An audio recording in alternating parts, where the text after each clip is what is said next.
la guerre, sous la guerre. Les mines antipersonnelles continuent à frapper les humains. Un paysan qui perd son bras ou sa jambe devient un monde de plus. L'Afrique qui pleure tous les jours a besoin de la paix, a besoin de l'amour et de la liberté. L'Afrique qui pleure tous les jours a besoin de la paix et de la liberté.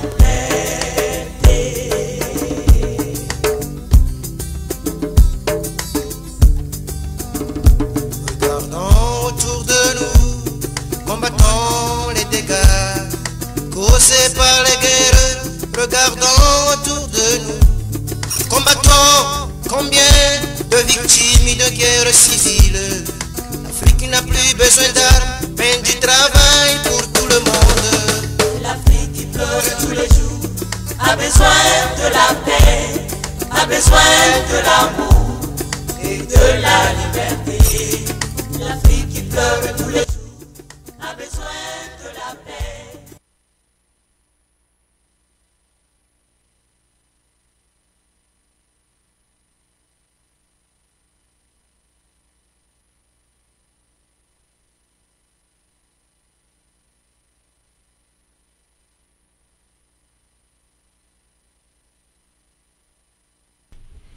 Voilà, vous avez entendu l'Afrique qui pleure tous les jours. Nous sommes donc dans la 106.fm et c'est donc votre émission que vous aimez tant, l'invité du journal. L'invité du samedi soir, et toutes mes excuses.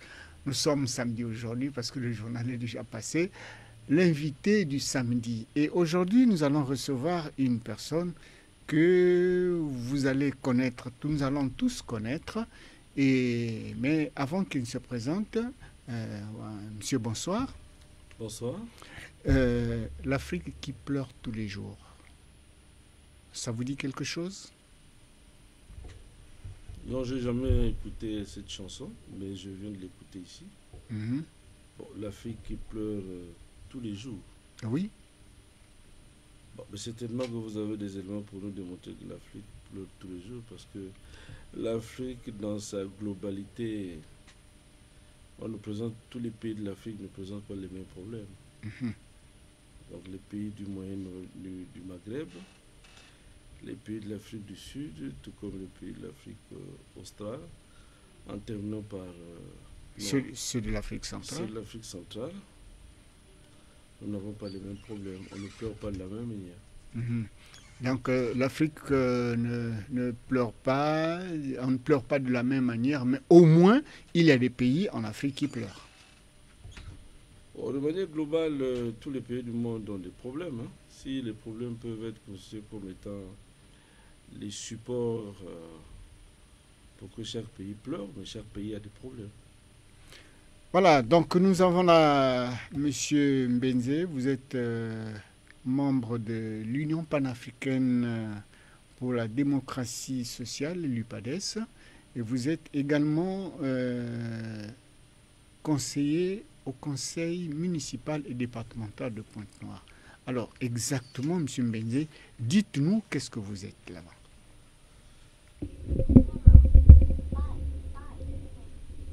Bon, je suis sur le plan politique président de la coordination départementale de l'UPADES à Pointe-Noire. Et au niveau de la ville, je suis conseiller départemental et municipal de la ville de Pointe-Noire. Et au niveau du conseil, je suis président d'une commission, tout naturellement le président de la commission éducation et recherche. Donc vous êtes dans l'éducation et la recherche. C'est cela. Alors, vous êtes président du comité du parti de l'UPADES, c'est ça? Donc, président de la coordination départementale de l'UPADES à Pointe-Noire. De l'UPADES à Pointe-Noire. Voilà. Et vous êtes également, donc ça veut dire que vous siégez au conseil municipal. Très bien. Donc vous avez déjà pris part à toutes les sessions. Bien sûr. Alors, est-ce que vous pouvez nous dire qu'est-ce que vous dites là-bas au conseil? Bon, d'abord, il faut définir quel est le rôle du conseil. Oui. Le conseil est un organe, sinon une institution de la ville de Pointe-Noire qui règle les questions, qui gère le pouvoir décentralisé. Notre rôle, c'est d'aider le bureau exécutif à travailler moyennant les délibérations. Donc nous sommes le législateur. Et de l'autre côté, nous jouons également le rôle du contrôleur de l'action du bureau exécutif. Donc nous avons deux qualités. La première, c'est que nous aidons le bureau exécutif à travailler en votant des délibérations. La deuxième, nous contrôlons l'action de ce bureau exécutif. Je prends un exemple. Si nous avons pris une délibération, par exemple, pour fermer votre chaîne de radio, oui. Eh bien, c'est au bureau exécutif d'exécuter, comme ça se dit. Maintenant, nous contrôlons. Et quand nous constatons que le bureau exécutif n'a pas fait son travail, eh bien, nous venons pour rappeler au bureau exécutif. Voilà, nous avons pris telle décision, vous n'avez pas fait ceci. De l'autre côté, il est possible également que, entre deux sessions, qu'il y ait des événements majeurs, n'est-ce pas? Par exemple, le cas de sabotage, nous sommes obligés de demander au bureau exécutif de nous expliquer les situations qui se sont déroulées entre les deux sessions. Et le plus souvent, on met à notre disposition le rapport de l'intercession. Nous avons également la possibilité, toujours en passant par le bureau exécutif, d'interpeller le directeur, par exemple, de la EKRC, pourquoi à tel endroit nous avons des problèmes d'électricité à tel endroit. Eh bien, le directeur arrive, il nous explique. Donc nous sommes le diminutif de ce qui se passe sur le plan national. Ah, donc vous êtes un parlement local diminué au niveau local. Voilà. Donc vous êtes un parlement diminué au niveau local. Ça veut dire que, tel que vous avez dit, moi je vais vous prendre dans le deuxième plan que vous avez cité, où vous contrôlez l'action du conseil du bureau exécutif. Monsieur Mbenzé, depuis le 24 février 2024, Pointe-Noire serait un grand chantier. Parce que le chef de l'État est arrivé ici au cours d'un grand meeting au rond-point de Luandili, où on a vanté tout ce que l'État devait exécuter à Pointe-Noire. Nous avons essayé de faire du bruit et quelques chantiers ont essayé de voir le jour. Mais aujourd'hui où je vous parle, on se demande qu'est-ce qui se passe. Tous ces chantiers sont pratiquement arrêtés. Je vous prends l'exemple du tronçon Saint-Kizito-Vanvan. Et si vous arrivez là, les camions passent par là. C'est pas bitumé. On a mis la latérite. Ça s'est arrêté là. Juste à côté de nous, en face de la grande mosquée, les nids de poules demeurent encore. Mais un peu plus loin, vous avez quand même bitumé sur pratiquement 10 ou 5 mètres. Mais vous contrôlez quand même l'action du bureau exécutif.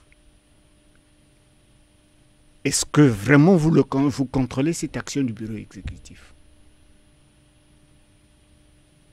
Merci, si c'est cela la question. Donc, au niveau de la ville, tout le monde a constaté que les travaux sont en arrêt, semble-t-il. Il faut qu'on se dise aussi une chose. Un bureau exécutif ne peut pas se permettre d'observer la ville de cette manière dans son état de développement actuel. Il s'agit simplement de questions d'argent. Il s'agit simplement de questions d'argent. Mais vous avez quand même vous avez eu des sessions budgétaires. Il y a 5 ans, session. Vous avez eu une session budgétaire où vous avez voté le budget d'exécution de certains travaux. Le budget n'est qu'une prévision. Le budget d'une collectivité locale, tout comme le budget de la nation, tout au niveau comme national, votre budget à la maison, c'est une prévision de recettes. Et c'est pour cela que le budget fait toujours l'objet d'une évaluation à mi-parcours. On appelle ça le collectif budgétaire. Quand on pense que ce que nous avons prévu, si nous avons prévu des recettes de 25 milliards et nous pensons qu'on n'arrive pas à atteindre à mi-parcours déjà 10 milliards, eh bien on revise le budget. On fait ce qu'on appelle un collectif budgétaire. Mais là n'est pas le problème. Le problème aujourd'hui, c'est de savoir qu'est-ce qui se passe au niveau de nos chantiers. Vous avez pris l'avenue Maluango. Oui. Vous avez pris l'avenue en face de la mosquée. En face de la mosquée. Oui. Oui, le problème... La ligne 1. Très bien. Le problème à notre niveau ne se situe pas là. Nous disons que la ville de Pont-Noir a de l'argent. Nous avons de l'argent. Mais qu'est-ce qui se passe aujourd'hui? Nous avons, au niveau de nos recettes, nous avons 2 types de recettes. Il y a les recettes recouvrées par les impôts, il y a les recettes recouvrées par la municipalité. Mais les recettes recouvrées par les impôts ne vont pas directement dans nos caisses. Les recettes recouvrées par les impôts partent dans la grande cuvette qui est le trésor public. Et ces recettes-là doivent nous être rétrocédées par des mécanismes qui sont aujourd'hui très compliqués. Ce sont des dispositions légales qui ont été prises au Parlement. Et donc, ces dispositions-là, aujourd'hui, nous coincent. C'est pour cela que notre agent qui part d'abord à Brazzaville est obligé d'être rétrocédé à Pont-Noir, mais des mécanismes sont difficiles, vous connaissez comment ça se passe dans votre pays. Donc voilà la première difficulté que nous avons. La deuxième, et qui est tout à fait... c'est... Nous sommes partis de 2019. Il y a eu le Covid. N'oubliez pas. Nous avons eu le Covid. Mais quand il y a eu le Covid, il y a eu ralentissement des recettes de la ville de Pont-Noir. En dehors du Covid, vous avez eu la situation de la guerre en Ukraine, où le gouvernement de la République, par rapport aux moyens qui sont mis à leur disposition, puisque toutes les recettes secondaires donc on retrouve dans les collectivités locales se retrouvaient à Brazzaville. Et vous convenez avec nous que le gouvernement, face à cette situation, double situation de crise, le Covid, la guerre de l'Ukraine, s'est organisé à résoudre tant soit peu les situations globales des populations. Et donc, du coup, les collectivités locales qui sont sous notre autorité ont pris un coup. Convenez que même, vous n'avez jamais soulevé ça, même au niveau des salaires, par exemple, les salaires de la mairie ne sont plus, des agents de la mairie ne sont pas payés par Madame le maire, le bureau exécutif.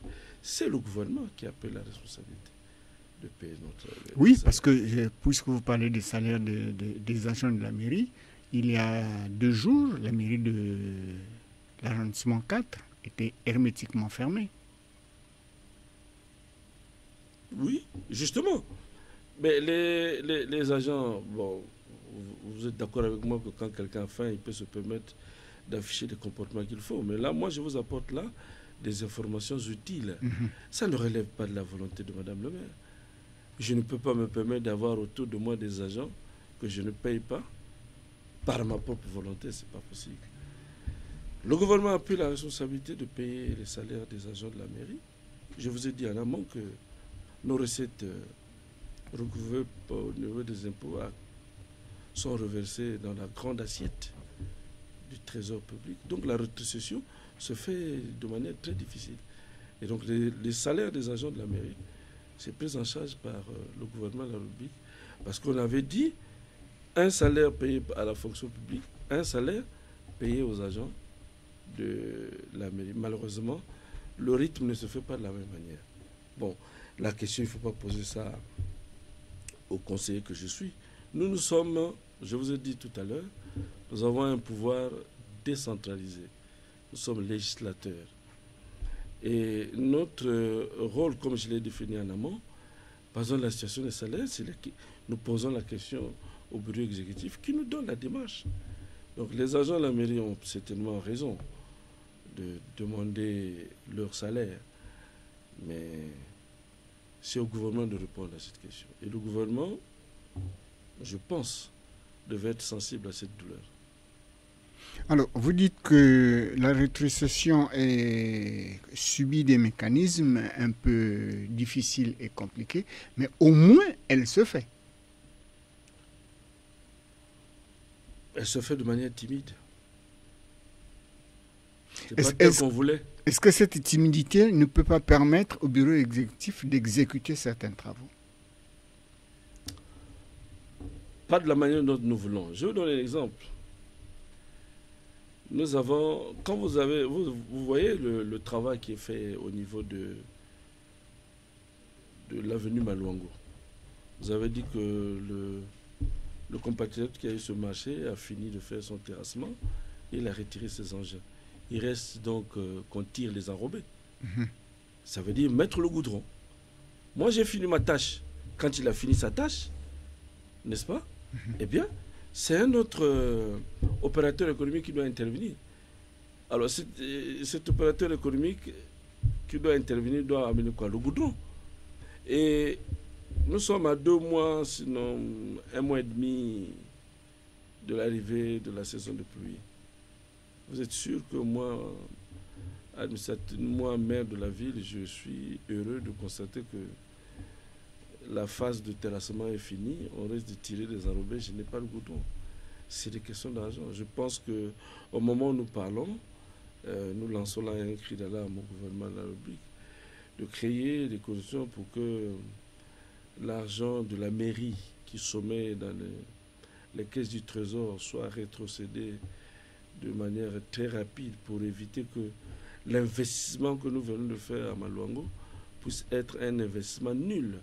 Parce que dès lors que les premières pluies vont tomber, tout va être érodé. Est-ce que vous n'avez pas peur que la pluie vous surprenne? Nous avons tous peur. Nous avons peur. C'est pour cela que nous, à travers votre micro, je pense que le chef du gouvernement est en train de nous suivre pour qu'on crée les conditions vraiment nécessaires que la ville de Port-Noir puisse recevoir de la part du gouvernement l'argent de la mairie de Pointe-Noire recouvré par nos amis des impôts puisse être retrocédé de manière évidente pour que nous puissions faire face à nos obligations. Donc on peut retenir que c'est un problème d'argent. Bien sûr. Voilà pourquoi tous ces chantiers sont arrêtés. Bien sûr. Bien sûr. Il n'y a rien d'autre que cela. Et au niveau du conseil et au niveau du bureau exécutif, vous êtes comme pris en étau et vous ne pouvez pas bouger. Non, dire que nous ne pouvons pas bouger, c'est autre chose. Mais nous avons aujourd'hui nous sommes des grands électeurs. Nous avons, si nous ne pouvons pas nous exprimer au niveau de la 2e chambre, mais au niveau de la chambre haute, nous avons des représentants. Voilà. C'est pour cela que... Voilà. Et même les sénateurs aujourd'hui ont des difficultés pour faire les descentes parlementaires. C'est au cours de cet échange que nous disons de manière claire, librement d'ailleurs, les points de vue de la population, des populations auprès de nos vénérables sénateurs. Parce que ce sont nos représentants. Voilà. Donc pour l'instant, ils n'ont pas encore fait des descentes parlementaires. Eux également, ils ont des problèmes énormes d'argent. L'information que nous avons, ils sont à 4 mois sans qu'ils puissent percevoir leur indemnité de sénateur. Et donc, bien entendu, les frais de descente parlementaire. Mais c'est au cours de ces échanges-là que nous faisons le lobbying auprès des sénateurs pour que le mécanisme qui a été mis en place a présenté ses limites. le mécanisme de rétrocession de l'argent, des centimes additionnels de la mairie, ça a présenté ses limites. Mais quand une loi qui présente ses limites, le législateur doit réviser sa copie. Et nous pensons que par rapport à tout ce qui se passe au niveau de la ville, il n'y a plus rien à démontrer. Les difficultés financières au niveau du conseil départemental et municipal sont plus à démontrer. Et nous estimons que le bureau, les sénateurs, les 6 sénateurs que nous avons, n'est-ce pas, pourront défendre clairement ce dossier parce que la loi a présenté ses limites. Est-ce que au niveau de votre assemblée locale, vous avez le droit, vous avez la possibilité de pouvoir faire entendre votre voix au niveau du sénateur, au niveau des décideurs, pour que cela soit révisé urgemment pour que la pluie ne puisse pas nous surprendre dans ces conditions-là. C'est ce que je vous ai dit tout à l'heure. J'ai dit que nous sommes des grands électeurs. Nous avons les sénateurs qui tirent leur légitimité auprès des grands électeurs que nous sommes. Et que les sénateurs de Pointe-Noire, il faut le souligner, ont toujours fait des descentes parlementaires pour venir échanger avec nous. En amont, ils nous apportent des informations sur tout ce qu'ils ont décidé au cours d'une session ordinaire, même des sessions extraordinaires. Donc, en aval, nous également, nous apportons des informations nécessaires de la ville pour qu'ils en prennent bonne note. Donc, l'échange entre les sénateurs et les conseillers départementaux et municipaux est une très bonne occasion pour discuter de toutes ces questions. Mais nous en avons déjà parlé, ils sont également conscients. Mais vous connaissez que le mécanisme de la révision d'une loi, c'est toujours des mécanismes qui pèsent sur le plan administratif. Mais nous pensons que tout le monde prend conscience que le dispositif qui existe maintenant a présenté ses limites. Il faut qu'on revienne à l'ancien système. Voilà. Les fonds recouvrés ici, on les dépose au Trésor. Ici. Le Trésor, puisque nous avons au niveau de la mairie centrale un agent du Trésor. Nous avons un receveur.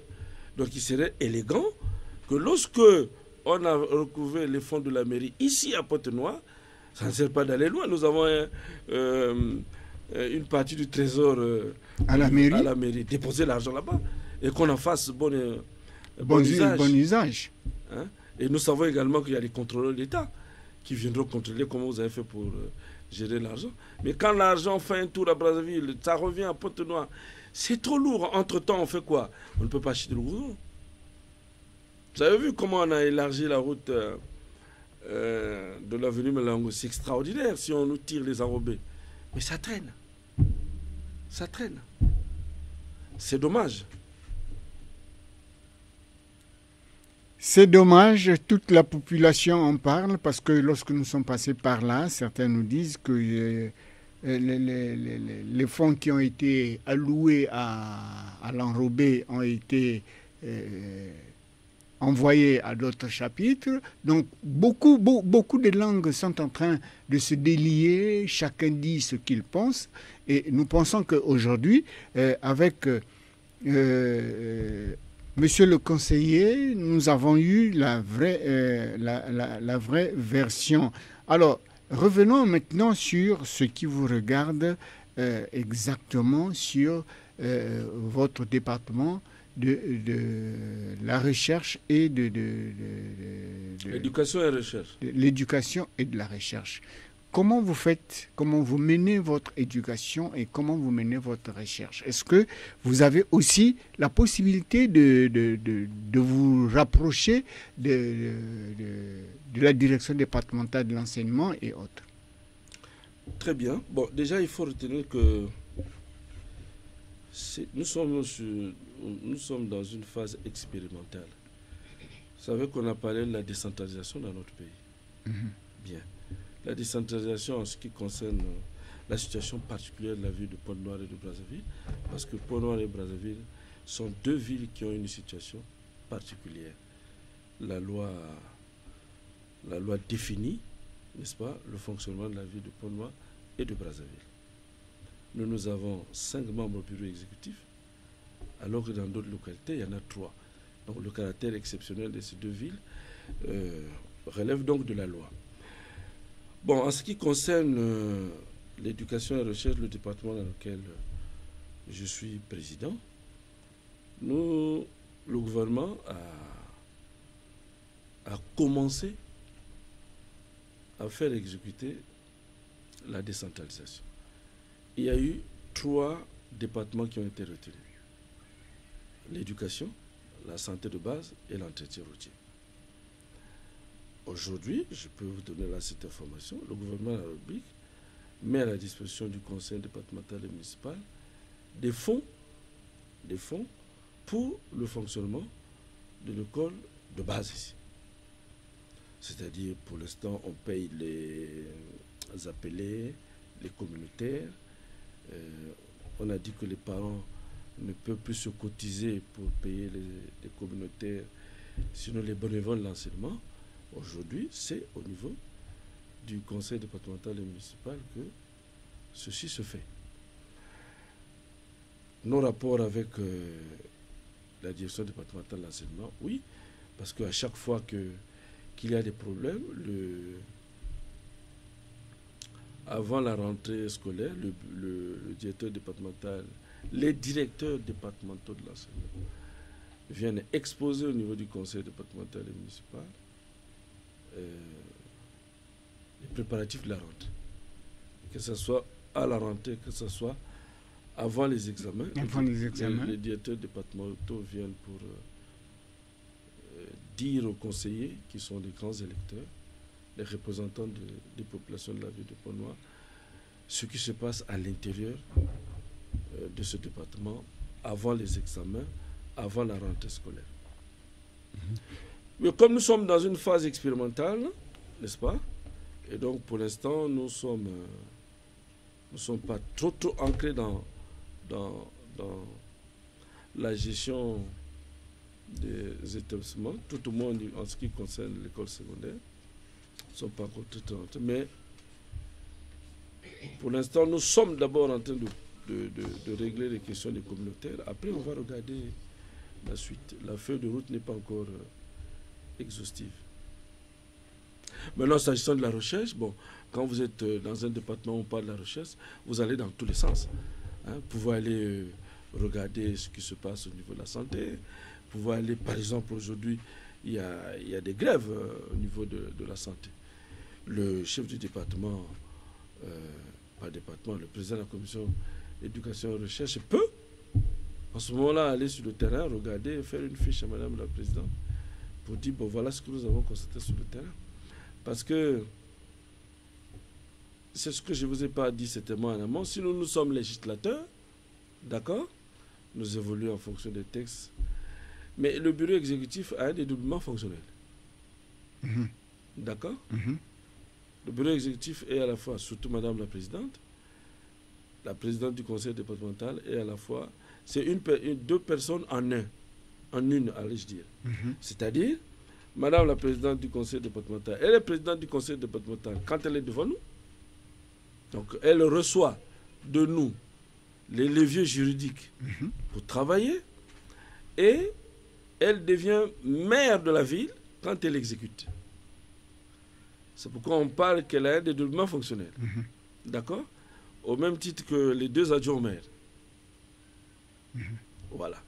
Et donc, madame la présidente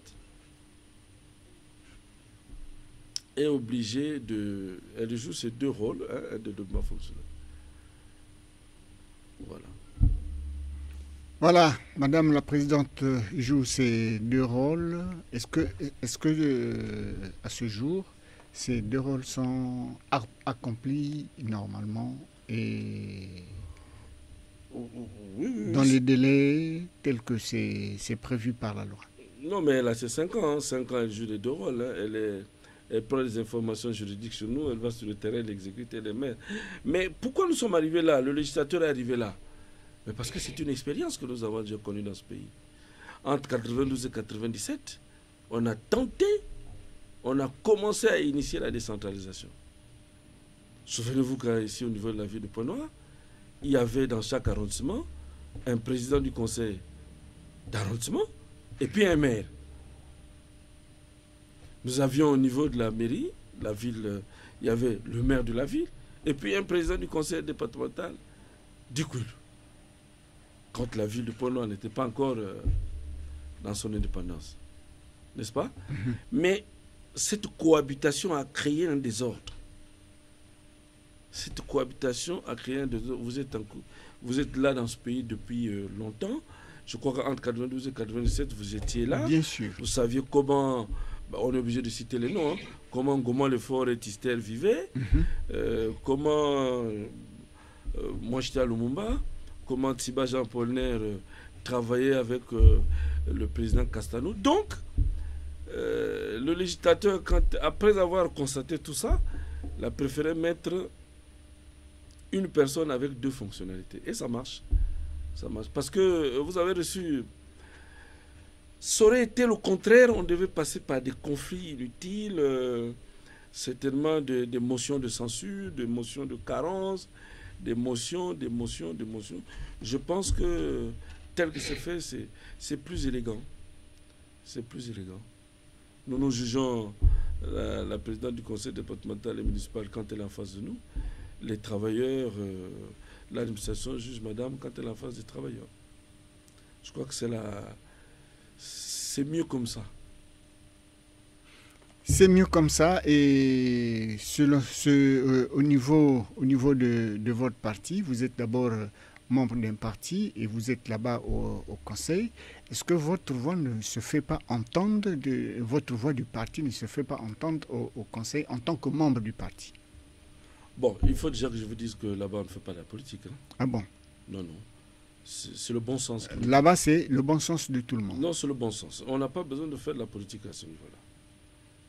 Vous avez parlé de la route qui ne marche pas. Ben, il y a des gens de la majorité, l'opposition, le centre, la société civile, qui se plaignent de cette route. Bien sûr. N'est-ce pas? Bien sûr. Donc c'est le bon sens qui nous guide. Il n'y a pas besoin de faire de la politique.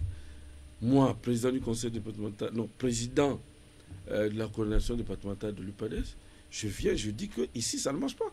Je ne vois pas un gars de la majorité ou bien du PST dire que ça marche. Donc il n'y a pas de politique, je pense. Mais il est de notre devoir de défendre les intérêts de la population. C'est notre rôle. Celui qui ne le fait pas, eh bien, il doit changer il doit quitter là. Hein, il attend les meetings, là où il peut se permettre de dire ce qu'il veut, mais là, c'est technique. La route ne marche pas, ça ne marche pas. D'accord? Oui. Voilà, c'est technique. Et nous sommes là comme ceux-là qui doivent apporter des informations nécessaires. Et il n'y a pas que les informations. Nous devons faire des propositions de délibération. Ça ne marche pas, ça marche. Je vais vous donner un exemple. Nous avons déjà rejeté des délibérations proposées, par exemple, par le bureau exécutif. On dit non, ça ne marche pas. Ah bon? Par exemple. Et lorsque vous rejetez comme ça ne crée pas des tensions ou des... Mais c'est sur la base des arguments. Quand vous mettez à la disposition du bureau exécutif des arguments qu'on ne peut pas... Qu'on ne peut pas nier. C'est ça. Il y a des situations qui se présentent. Donc, croyez-moi, là-bas, s'il y a des gens qui viennent là-bas parce qu'ils veulent venir faire la politique, là-bas, on ne vient même pas avec... les pins des partis politiques, des maillots des partis politiques. Non. Vous êtes mis à la disposition de la population, du bureau exécutif à travers le vote de la population. N'est-ce pas? Bien. Et quand vous venez là-bas, c'est pour défendre les intérêts des populations. C'est clair. Maintenant, ce qui se passe dans d'autres chambres, bon, moi, je ne suis pas encore arrivé là, mais là où je connais, là, non. Il n'y a pas le débat politique là-bas. Bon. Il peut arriver qu'il y ait le repli d'un certain nombre de camarades, mais ils se rendent même compte qu'ils ne servent à rien quand ils se comportent comme ça. Voilà, ils ne servent à rien lorsqu'ils se comportent comme ça. Nous avons tous entendu que s'il y a arrêt de travaux dans la ville de Pointe-Noire parce qu'il manque d'argent, il y a un problème d'argent entre la base et le sommet, la rétrocession ne se fait pas, n'arrive pas normalement comme on l'a souhaité. Finalement, monsieur Mbenzé, tous ces chantiers qu'on a cités le 24 février ne pourront pas s'exécuter. Bon, il faut faire la différence entre les chantiers du gouvernement et les chantiers de la ville de Pointe-Noire. Monsieur le Président de la République, le 24 février, a lancé Bon, c'est quoi les chantiers du gouvernement et c'est quoi les chantiers du conseil municipal? C'est ce que je suis en train de vouloir dire. Le Président de la République, le 24 février, a lancé, par un geste symbolique, les travaux qu'on peut appeler antigriffes, les travaux de la ville de Pointe-Noire, antigriffes qu'on peut appeler municipalisation additionnelle de la ville de Pointe-Noire. Ces travaux relèvent d'une enveloppe spéciale du gouvernement de la République. Cette enveloppe n'est pas encore arrivée à nous. Il s'agissait de quoi? De la route Tister jusqu'à Bitémont. Il s'agissait de la route Tister jusqu'à Mpaka. Est-ce que je parle de Bitémont, non? Oui. Mpaka, quelque chose. Beaucoup de routes que vous... Non, Bitémont c'est juste là. Or que Mpaka c'est plus loin. Donc quand je parle de Bitémont, on passe par tout ça. D'accord. Tister en passant par Bitémont, avec des raccordements et tout. Très bien. Et on parlait également de la route de la Corniche, de Luango, qui passait par le bord et qui devait déboucher par le port. Très bien. Et on parlait également du prolongement de la route qui part du fond Tietie jusqu'à là, au rond-point Kassai. Ça, c'est le gouvernement ou ça, c'est le... Bon, de tous les travaux que le gouvernement devait prendre en charge, il n'y a aucun qui a démarré. Aucun chantier n'a encore démarré. Donc, pour vous dire que les chantiers du gouvernement de la République n'ont pas encore démarré. Les travaux que vous avez là, Bitelka, Maluango, Maluango, ligne 1, les pieds tâtons, sont les travaux, les chantiers de la mairie. Parce qu'il faut faire cette nuance. C'est les travaux de la mairie avec l'argent de la mairie. Les chantiers du gouvernement de la République, annoncés le 24 février par le président de la République, n'ont pas encore démarré. Aucun chantier n'a démarré. Mais vous avez cité Tister jusqu'à Paka. Ça a démarré? Non. Vous avez parlé de la Corniche, n'est-ce pas? Oui. Ça a démarré? Non. Vous avez parlé de rond-point Kassai. Ça a démarré? Non. Donc les travaux du gouvernement n'ont pas encore démarré. Et là où on nous parle même d'une passerelle qu'on devait mettre vers le marché, oui. Attendons, c'est encore sur papier. Donc attendons l'exécution. Donc les travaux du gouvernement de la République n'ont pas encore commencé. Les travaux qui ont commencé sont les travaux de la mairie. N'est-ce pas? Je vous ai dit que c'est notre argent qui fait l'objet d'une rétrocession très difficile. Mais à chaque fois que cet argent-là nous arrive, nous parvient, eh bien nous faisons quelque chose. Nous avons fait la route rond-point bord-bord jusqu'à la gare. Oui. Nous avons fait. Nous avons fait Komapon. Ah oui. Hein, la bretelle de Komapon, nous avons fait. Nous avons fait les pétatons un peu partout dans la ville. Nous sommes en train de commencer. Nous avons déjà fait ça. La route de Mpaka qui amène jusqu'à l'hôpital de Patra. De Patra. On a commencé à faire les pétatons. On est en train de remonter. Vous savez que la ville de Pointe-Noire a subi pendant 5 ans, après le départ de Roland Boutiviedo, pendant 5 ans, toujours avec les mêmes difficultés financières.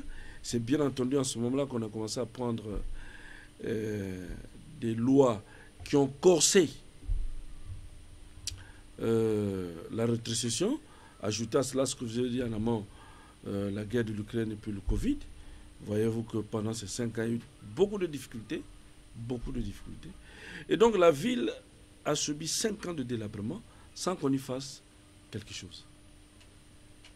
Et vous allez vous rendre compte que dans tous les arrondissements, c'est complètement bousillé. On peut se permettre même de dire que... non, il n'y a aucune route à Pointe-Noire où vous ne trouvez pas de nid de poule. Très bien. Donc, pendant 5 ans, nous avons eu des difficultés. Ce n'est pas par la volonté du maire sortant, mais toujours par ce que je suis en train de vous dire tout à l'heure, les problèmes d'argent. La ville de Pointe-Noire ne vit pas sa liberté. La ville de Pointe-Noire est une ville qui a beaucoup d'argent. On devrait avoir cette liberté de gérer. C'est pourquoi je réitère encore que le Premier ministre fasse tout moyen possible que notre argent recouvré par les impôts ici doit se faire de manière transparente et qu'on dépose cet argent-là auprès de monsieur le receveur qui est un agent du Trésor.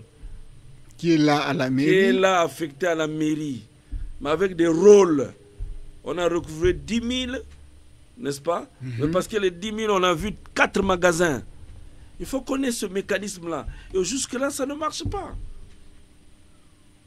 Ça ne va pas. Mais il y a au moins une commission qui s'occupe de ce recouvrement et de ce genre de choses dont vous parlez. Vous avez 2 ministères. Il y a un ministère de l'Intérieur et un ministère de Finances. Nous sommes ministère de l'Intérieur quand il s'agit des collectivités locales. Mais eux, ils sont ministère de Finances. Je vous ai dit que les dispositions réglementaires sur la loi qui a été prise donnent la possibilité à ceux-là de se rapprocher de leur tutelle. Et la tutelle pour eux, c'est terminé au Trésor public. C'est ça le mécanisme qui a été retenu. Mais nous pensons que ce n'est pas bon. Ça ne marche pas. Et donc pendant ces 5 ans, on a vacillé. Mais maintenant que la nouvelle équipe est arrivée, il faut donc travailler parce que tout le monde s'accorde à dire que ça ne marche pas dans la vie de Pointe-Noire. Il faut donc faire quelque chose. Mais on va commencer par où? Partout c'est bouché. Partout c'est gaspillé. Il faut parler en français facile. Partout c'est gaspillé. Partout c'est gaspillé. Comment on fait? Et donc c'est pour cela qu'aujourd'hui, là, pendant que nous sommes en train de faire des pieds tâtons, on se débrouille à faire quelque chose avec nos fonds propres, nos recettes. Mais la population n'est pas en train de percevoir ça. Parce que tant que ce n'est pas passé devant sa maison, il trouve qu'on n'a pas travaillé. Mais bien sûr. Voilà. Mais c'est avec des moyens maigres. Des maigres moyens. Là, nous sommes, vous avez vu le tronçon avenue de l'Indépendance, n'est-ce pas? Avenue de Lune 1 au niveau du pressing Fatia. Oui. Oui. Ex-Total Bar. Ex-Total Bar. C'est un travail titanesque. C'est un travail titanesque. Mais on est en train d'évoluer avec les moyens de bord. Là, on va s'arrêter, on s'arrête. Oui, là également, apparemment... Il faut qu'on donne les moyens à Madame le maire pour que nous puissions travailler. Et nous avons notre argent là-bas, qu'on nous remette notre argent. Et là-bas, ils savent que vous avez votre argent. Ils savent que nous avons notre argent. La ville de Pointe-Noire ne peut pas avoir des arrêts de salaire si on nous remet notre argent de manière convenable.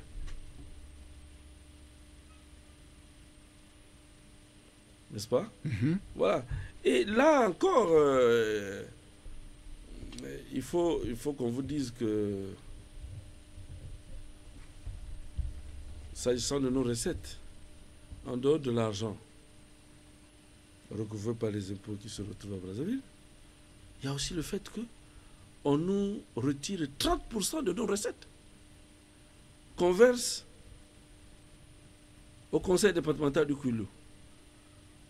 Au motif que les entreprises qui sont installées à Pointe-Noire exploitent dans le Kouilou. Dans le Kouilou. Bon, ça aussi, c'est une situation inédite. La séparation entre le Kouilou et Pointe-Noire, c'est une situation compliquée. Alors, on va se poser même la même question. Il y a des entreprises qui exploitent le bois dans le Niari, mais qui ont des bureaux ici. Comment on va faire? Ah, j'étais prêt justement à vous poser cette question. Il y a des situations, il y a des entreprises qui exploitent dans le Poul, qui ont des bureaux à Brazzaville. Comment on fait? Ici, on nous a payé 30%. Et vous ne prenez rien aux entreprises qui exploitent le bois dans le Niari? Mais c'est la question qu'on se pose. Ou soit vous n'envoyez rien c'est la question qu'on se pose. Mais nous, au niveau du bureau du conseil départemental et municipal, nous avons jugé que c'était pas concevable. Il faut qu'on puisse s'asseoir encore avec nos amis du conseil départemental du Kouilou pour qu'on regarde cette question. Au besoin, solliciter l'arbitrage du gouvernement à travers le ministère de l'Intérieur. Parce que nous trouvons que ce n'est pas juste. 30%, c'est quand même beaucoup d'argent pour une ville comme Pointe-Noire. Donc nous ne sommes plus comme avant. Pourquoi nous ne sommes plus comme avant? C'est ce que j'ai mis à votre disposition. Il faut nous remettre dans le contexte d'hier. Parce que le contexte d'hier n'a pas présenté ses limites. C'est le nouveau contexte qui nous présente des problèmes. Qu'est-ce qu'on fait? Entre deux démarches qui ont fait leur preuve, l'autre n'a pas marché, l'autre a marché. On revient à l'ancien système. C'est ce que je demande à M. le Premier ministre, s'il peut m'écouter à travers ce micro, pour permettre à la ville de Pointe-Noire de revêtir sa plus belle robe. Donc finalement, M. Mbende, nous allons pratiquement vers la fin de cette émission. Qu'est-ce qu'il faut à la ville de Pointe-Noire pour qu'elle revienne Ponton-la-Belle? Et comment ça doit se passer? Je crois avoir dit ça tout à l'heure, si c'est ça la conclusion. Donner la possibilité à la ville de Pointe-Noire de recouvrer ses fonds. Et nous avons une caisse d'État, le trésor public, dans le bâtiment en face, que nous remette notre argent. Et que les impôts ne n'aillent pas recouvrer sans que Madame le maire de la ville de Pointe-Noire ne puisse donner le OK. C'est-à-dire, vous travaillez pour mon compte. D'accord? Les contribuables, je dois connaître le nombre de contribuables que j'ai. Or, nous n'avons pas le rôle, nous ne connaissons pas combien de contribuables vous allez recouvrer.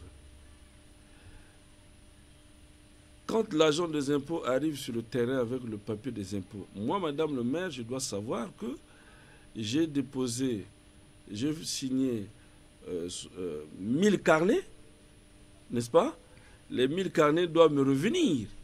En ce moment-là, quand vous avez recouvré, vous prenez de l'argent, il y a des mécanismes juridiques, des mécanismes qui relèvent de la loi. Celui qui a recouvré, il a ce qui lui revient. N'est-ce pas? Oui. Vous savez qu'au niveau des finances, il y a toujours ces primes d'encouragement. Bien sûr. D'accord? Bien sûr. Et donc, moi, je dois savoir combien vous avez recouvré pour moi, combien devait être pour vous, puisque là également, il y a une rétrocession. Je vous ai dit que ça relève de la loi. Et puis, vous allez verser au trésor. Au trésor, qui se trouve chez moi. Mais ce n'est pas le cas. Nos agents des impôts, ils font les recouvrements. Ils viennent, ils me déposent 10 000. Je ne connais pas combien. Il a recouvré. C'est quoi? À l'intérieur, il y a quoi? J'ai pris chez Mamadou, j'ai pris chez Antoine, j'ai pris chez Jacques. Voilà ce qu'on a demandé. Il faut qu'on arrive à respecter nos textes. C'est comme ça que ça se passe. Je crois que nos amis des impôts qui doivent recouvrer les fonds de la mairie doivent s'asseoir avec les techniciens de la mairie pour dire, bon, voici le nombre de contribuables, ce qu'ils appellent eux le rôle. Le nombre de contribuables, c'est X. Nous allons recouvrer X montant, voici ce que nous devons prendre. C'est comme ça que ça se passe. Mais aujourd'hui, là, ce n'est plus la même chose. Donc je pense, pour permettre à la ville de Pont-Noir de retrouver sa belle robe, donnons la possibilité au bureau exécutif de recouvrer, d'être en possession de ces fonds. Je vais vous donner encore un petit détail. Vous avez votre facture de la SNE, non, de EKRC. D'accord? Là-bas, il y a les centimes additionnels. C'est pour la mairie, mais nous n'avons jamais recouvré ça. Comment? Comment ça? C'est jamais arrivé. Et là, nous sommes en pourparlers. Attends, c'est jamais arrivé, mais vous savez bien que les centimes additionnels, c'est pour la mairie. Et vous ne vous agitez pas, vous vous êtes issus. On s'agite, non, on ne s'agite pas. On n'est pas prêt à s'agiter. Nous sommes dans un milieu responsable, nous sommes tous des responsables. Ce sont des institutions de la République. Nous avons écrit. Il faut que cet argent-là nous revienne. Je vous ai parlé. Parce que la lourdeur administrative. Ce recouvrement se fait à Pont-Noir. Mais bien sûr, la lourdeur administrative fait que nous ne puissions pas être en possession de nos fonds. Dans les délais. Mais nous sommes en pourparlers. Nous en avons parlé à nos mandants, les sénateurs, pour qu'ils en parlent au niveau de la haute chambre. Donc, la ville de Pont-Noir a beaucoup d'argent, mais qui va dans tous les sens, parce que il y a plusieurs services qui interviennent. Ce n'est pas centralisé. Il y a beaucoup de pôles de décision. Aujourd'hui, l'agence peut se retrouver au trésor. Bon, on vous dit qu'il y a une caisse qu'il faut ouvrir par-ci. Donc, c'est un bazar. Il faut recentrer les choses pour que la ville de Pont-Noir puisse être gérée de manière où le maire peut avoir beaucoup de son argent, l'argent pour faire vivre la ville. Voilà. Merci, M. Mbenze. Merci d'avoir accepté notre invitation. Je vous rappelle que nous avons reçu ce soir M. Mbenze, qui est membre de l'Union panafricaine pour la démocratie sociale, UPADES, et il est également conseiller au conseil municipal de Pointe-Noire. Il est venu, il nous a parlé donc des difficultés qu'encourt la mairie de Pointe-Noire dans l'exécution du travaux. Et si tous les chantiers de la ville sont arrêtés, c'est un problème d'argent. Et cet argent, au niveau de la mairie, est-ce qu'ils ne savent pas comment le recouvrer, ou bien c'est le système qui est lourd pour le recouvrement? Mais en tout cas, dans les tout prochains jours, nous aurons plus d'informations. Alors, M. Mbenze, nous vous donnons 2 minutes pour pouvoir conclure vos propos. Très bien, merci déjà de m'avoir invité, et je vous encourage à chercher les informations à la source. Hein, vous êtes le journaliste d'investigation. Bien sûr. Hein, notre pays souffre de on dit, on a dit, on a dit, on a dit. Vous avez là la possibilité maintenant, là, de temps à autre, de vous rapprocher des personnes ressources pour avoir les bonnes informations. Et je suis très heureux de constater qu'il y a un studio BBFM. C'est très bien. Faites aussi des radios-trottoirs. Hein, mais je vous rappelle simplement que le bureau exécutif que nous avons mis en place à travers le vote n'est pas là pour faire du mal tant à ses travailleurs qu'à sa population. C'est pas possible. Surtout dans un régime qui se dit démocratique, on ne peut pas être un bourreau de son peuple qu'il a élu. Sauf si on ne veut plus revenir devant ce peuple. Voilà. Maintenant, pour notre appellation, nous, les députés,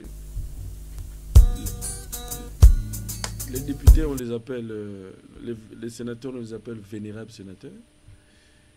Les députés, on les appelle honorables députés. Les conseillers, on les appelle les distingués conseillers. Donc, je suis donc distingué conseiller Sylvestre Mbenzé, président de la commission éducation et recherche au conseil départemental et municipal de la ville de Port-Noir. Merci, monsieur Sylvestre Mbenzé. Merci pour tous les auditeurs, vous qui nous avez suivis. En tout cas, vous avez eu là la chance d'avoir l'information à la source. Nous connaissons tous aujourd'hui quelles sont les difficultés qu'encourt la mairie de Pointe-Noire, pourquoi tous ces chantiers sont arrêtés et peut-être qu'à l'avenir, nous aurons plus d'informations. Merci, M. Mbenzé. Est-ce que vous êtes prêt à revenir dans ce studio? Non, mais c'est bon. Non, mais nous faisons de la politique, c'est pour tout ça. Il faut rentrer en contact avec les populations, discuter, parler de tout, de rien. Hein, là, vous avez pas eu l'information que les chantiers du gouvernement n'ont pas encore commencé. Merci.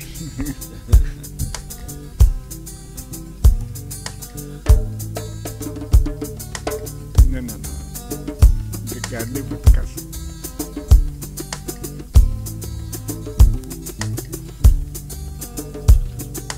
Après la guerre, sous la guerre, mines antipersonnelles continuent à